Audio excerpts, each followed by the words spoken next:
Chris Cuomo here. Welcome to NewsNation. What's right is right. Everybody wants to see less waste, fraud, and abuse in government. We hear it from every politician asking for power. They just don't deliver. And it should be easy.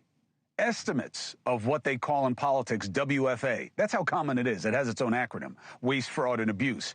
The estimates are wild. Reports say anywhere from $100 to $500 billion.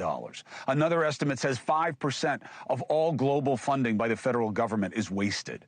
The OMB, the Office of Management and Budget, just reported that in 2022, the government spent $247 billion in improper payments. What does that mean? Payments made in error, duplicate, or without proper basis. The GAO, the Government Accountability Office, which both sides rely on for government research, has a high alert list of programs and areas that need to be checked. The Department of Defense, Medicare, the prison system, food safety, cybersecurity, they're all there. Major concerns of mismanagement and waste, fraud, and abuse. But I have suspicions about what we're seeing here early on, and increasingly, they are justified. Now, that list I just told you, the high alert list that the GAO does, do you know what's not on that priority list? USAID. Why? Well, one, it's relatively small. It's less than 1% of the federal budget. And by the way, its share of the budget has shrunk since Reagan, so it's not like it's rapidly growing. I'm not saying there isn't waste there, and the more you find, the better. I'm on board.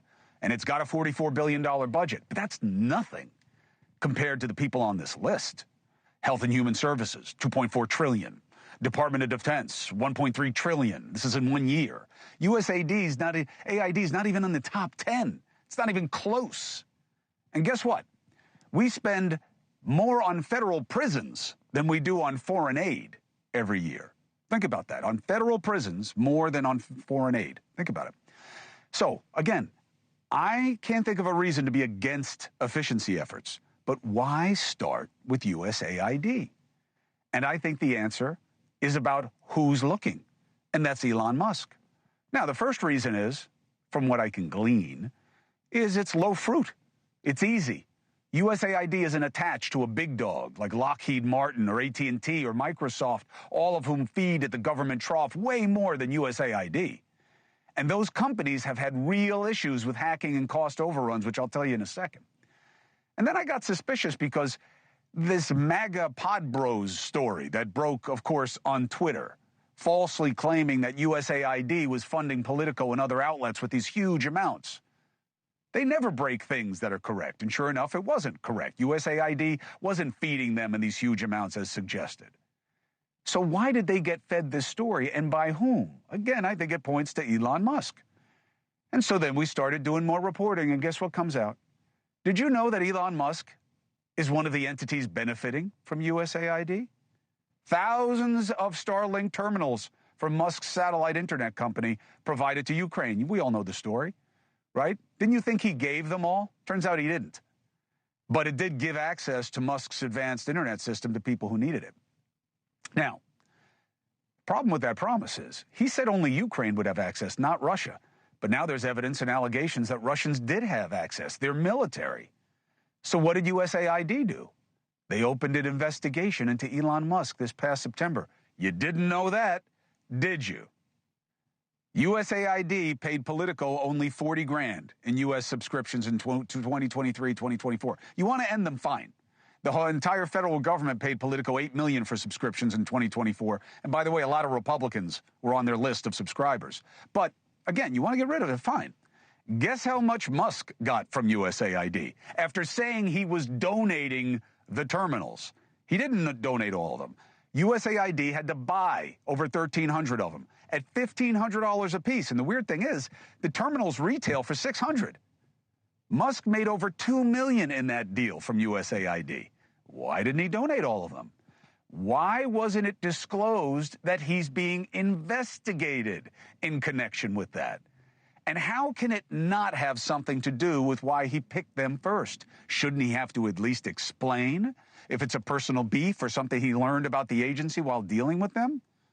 If you're not going to go after the big dogs, you're going to go after low fruit that's a fraction of the problem. and you have this problem with them and an obvious conflict of interest? This is why I say Musk should have been vetted. Not because I love process, I love bureaucracy. No, but because you want to make sure you have the right person doing the job. Because why aren't you going after the real alligators in the swamp? It was just announced by a watchdog group that the Department of Defense is going to now pay Lockheed Martin $2 trillion for the F-35 Lightning II program, the fighter jet. It was supposed to be $200 billion in the early 2000s. Talk about waste and abuse. Why so much? Why do we need it that much? This watchdog group cited the government's inability to control costs as the reason. So why don't you start there? Last year, the DHS awarded AT&T a $150 million contract for 5G services. But guess what?